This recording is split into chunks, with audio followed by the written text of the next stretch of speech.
आज हम पाठ क्रमांक 8 पूर्ण विश्राम, इसके लेखक हैं सत्यकाम विद्यालंकार।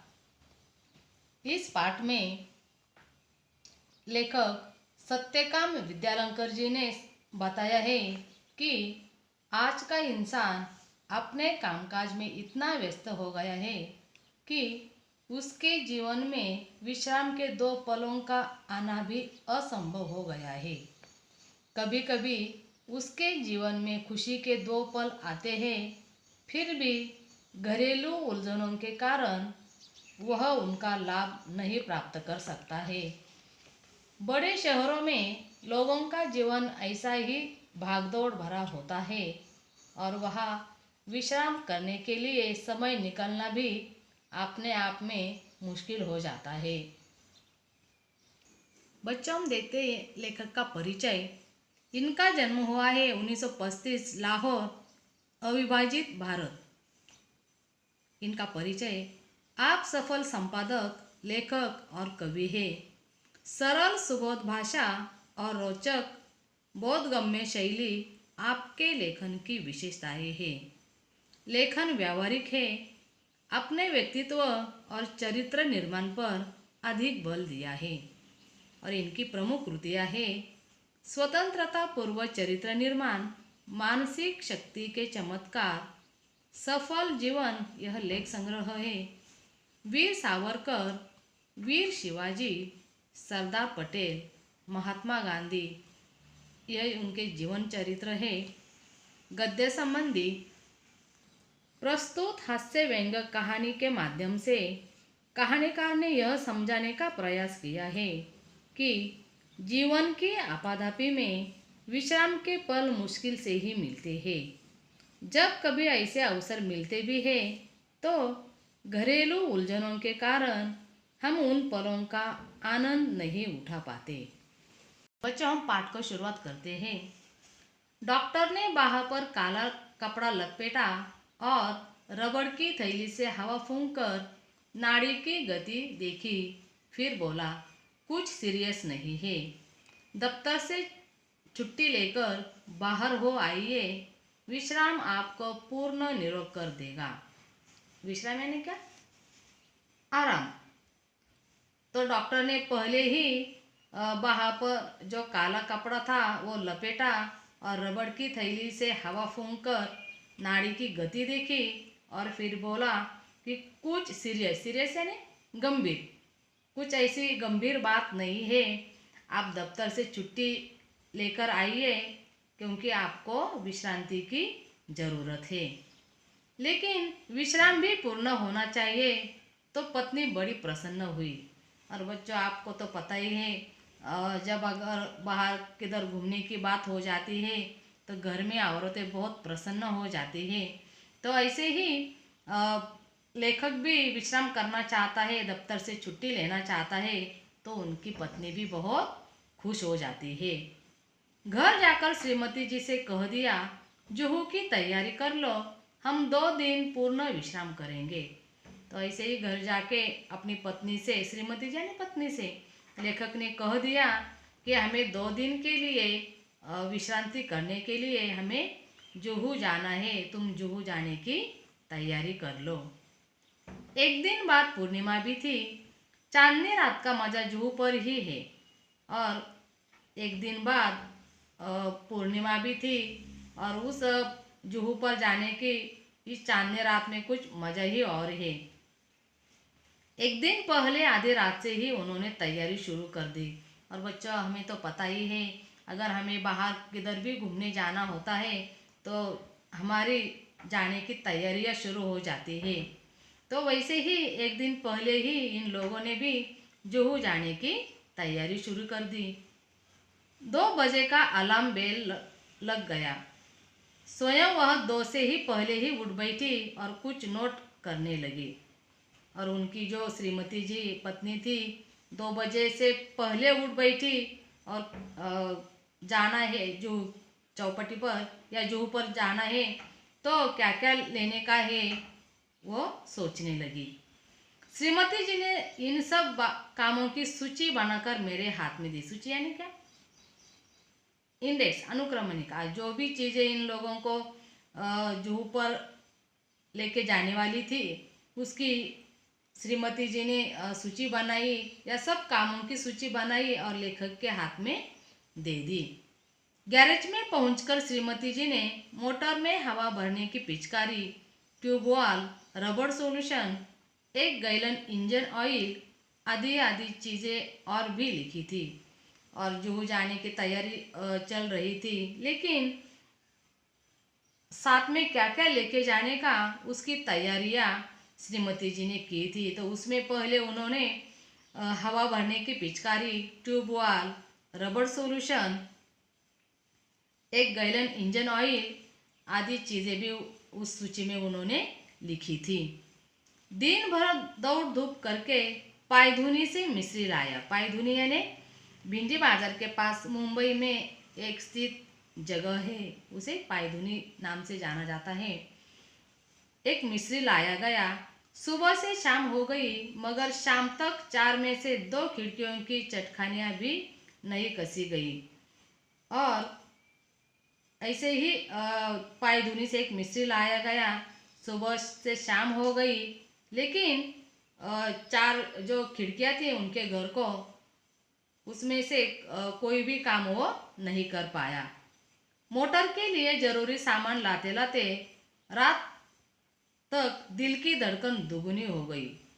और मोटर के लिए जो भी सामान उन्हें ज़रूरी था वो लाते लाते उनकी दिल की धड़कन भी बढ़ जाती है और दुगनी भी हो जाती है। दुगनी यानी ज़्यादा। रात को सोने लगे तो श्रीमती जी ने आश्वासन देते हुए कहा, कल जुहू पर दिन भर विश्राम लेंगे तो थकावट दूर हो जाएगी।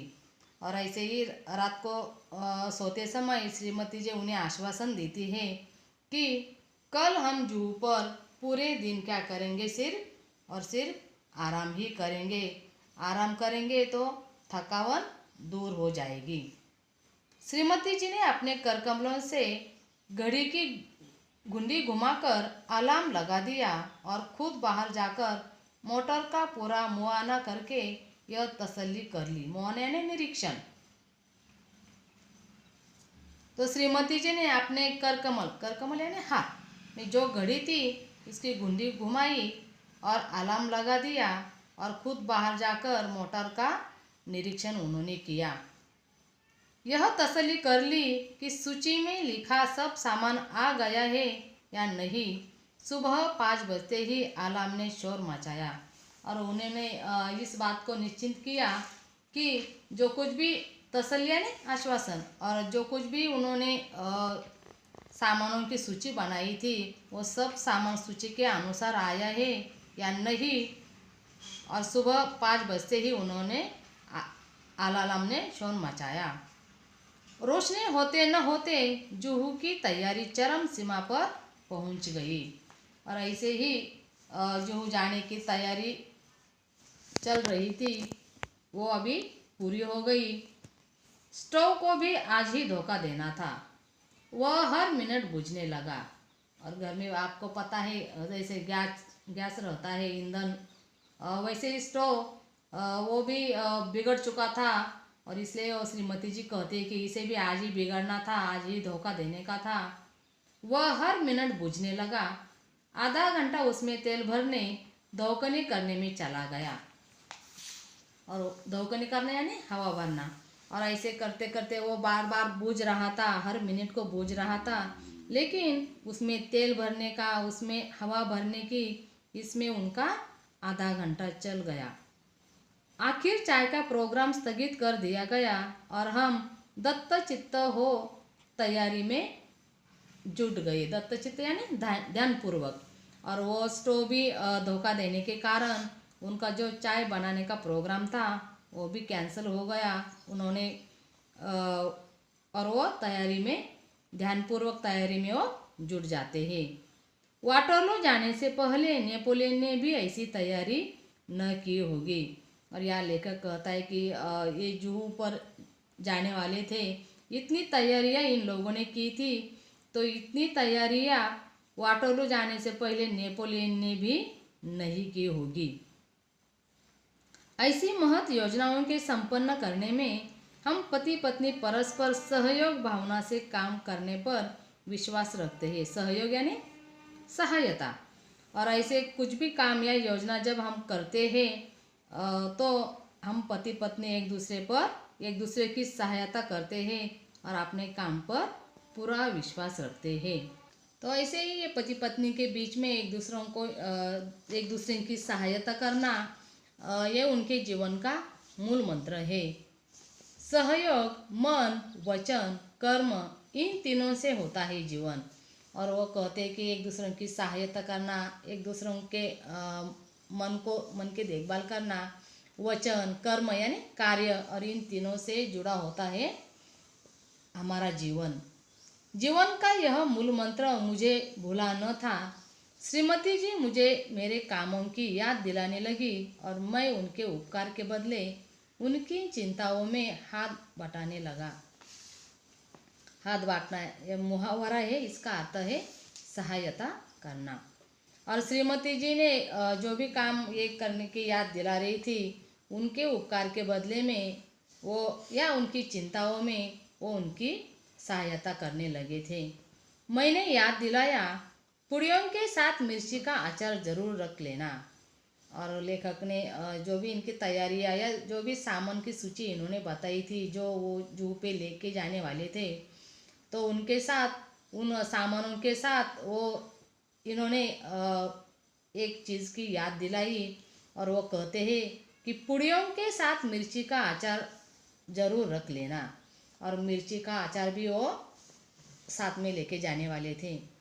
श्रीमती जी बोली, अचार तो रख लूँगी, पर तुम भी समाचार पत्र रखना न भूल जाना, मैंने अभी पढ़ा नहीं है, मैं बोला। और श्रीमती जी कहती है कि अचार तो मैं ज़रूर ले लूँगी या रख लूँगी, लेकिन तुम भी समाचार पत्र रखना न भूलना, क्योंकि मैंने तो अभी तक वो पढ़ा भी नहीं है, मैं बोला।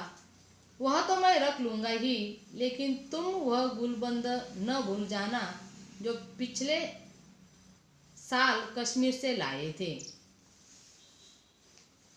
और इसके साथ लेखक कहता है कि मैं वो समाचार पत्र भी रख लूँगा, लेकिन तुम भी गुलबंद यानी क्या, सर्दी से बचने के लिए गले में लपटने वाली ऊनी पट्टी।